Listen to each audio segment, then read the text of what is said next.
अरे भाग्यवान, मेरे जूते कहाँ रखे हैं? मुझे बाहर जाने में देर हो रही है।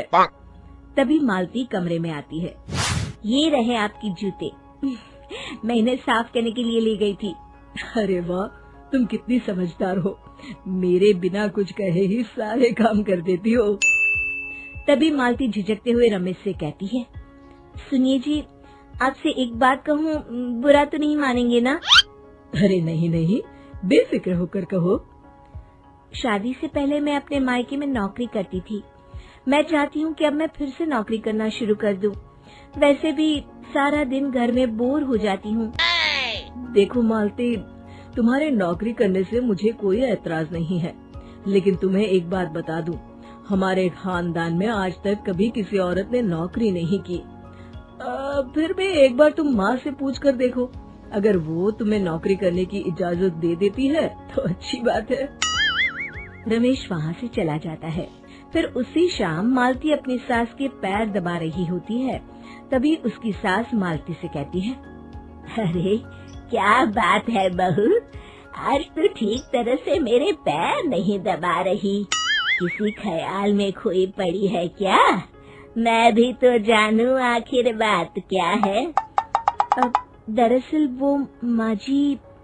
अरे हाँ हाँ बोलो, इतना सोच क्यों रही हो? माँ जी, अगर आप बुरा न माने तो मैं नौकरी करना चाहती हूँ। घर के काम करने के बाद मेरे पास काफी वक्त बच जाता है। मालती की ये बात सुनकर उसकी सास गुस्से में कहती है, अरे बहू, तेरी तबीयत तो ठीक है ना? आज ये कैसी बहकी बातें कर रही है? भला हमारे खानदान में आज तक कभी किसी औरत ने नौकरी की है जो तू नौकरी करने की बात कर रही है, हैं? अरे बहू, तू क्या रिश्तेदारी में हमारी नाक कटाना चाहती है?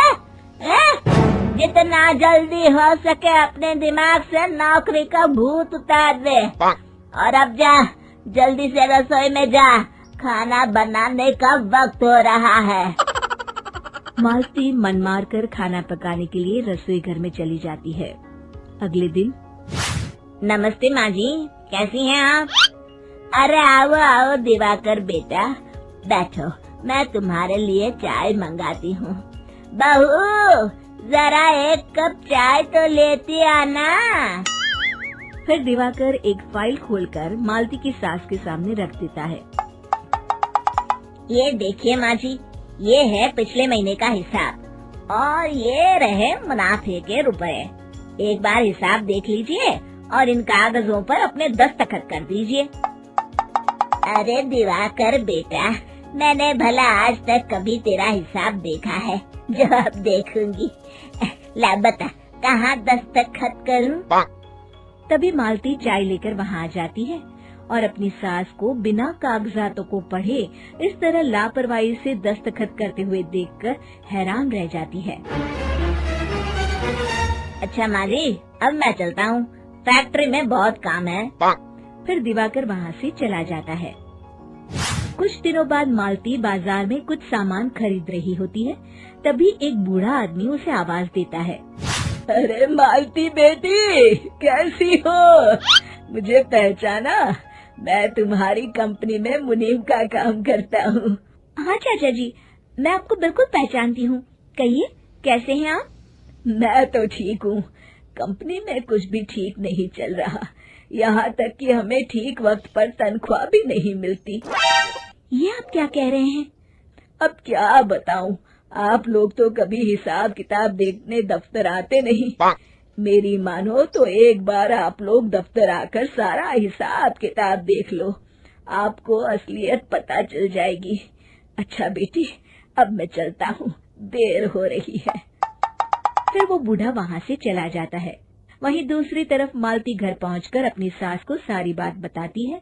तभी वहाँ रमेश भी आ जाता है, लेकिन मालती की सास मालती की किसी भी बात पर विश्वास नहीं करती। तभी रमेश कहता है, अरे माँ, बिना आग के कभी धुआं नहीं उठता। जब मालती इतना कह रही है तो हमें एक बार दफ्तर चलकर देख लेना चाहिए। वैसे भी हम लोग काफी दिन से अपने दफ्तर नहीं गए हैं। इस तरह किसी एक आदमी के भरोसे काम छोड़ना मुझे भी ठीक नहीं लगता। अगले दिन वे सभी अपने दफ्तर पहुंचते हैं और सीधे दिवाकर के कैबिन में जाते हैं। अचानक सबको एक साथ देखकर दिवाकर चौंक जाता है। अरे माँ जी, आप सब लोग अचानक यहाँ कैसे आ गए?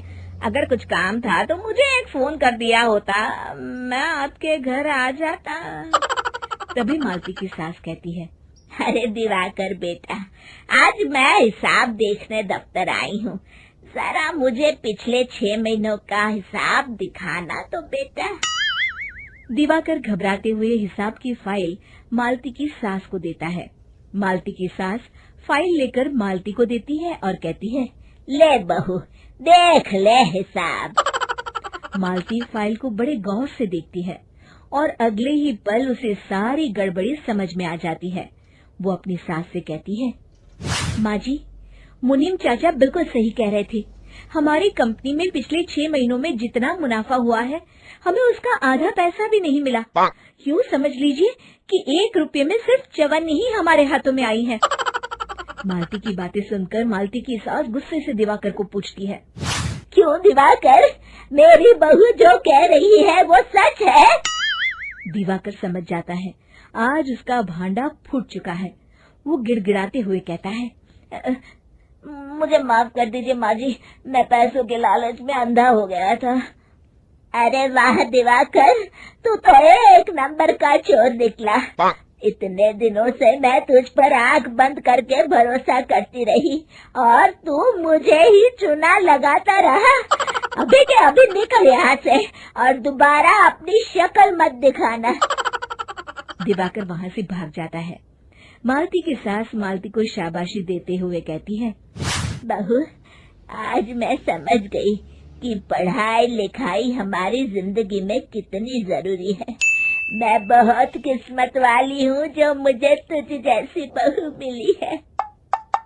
शिक्षा, पढ़ाई लिखाई का इस्तेमाल सही जगह करके हम दुनिया में बहुत कुछ बदल सकते हैं।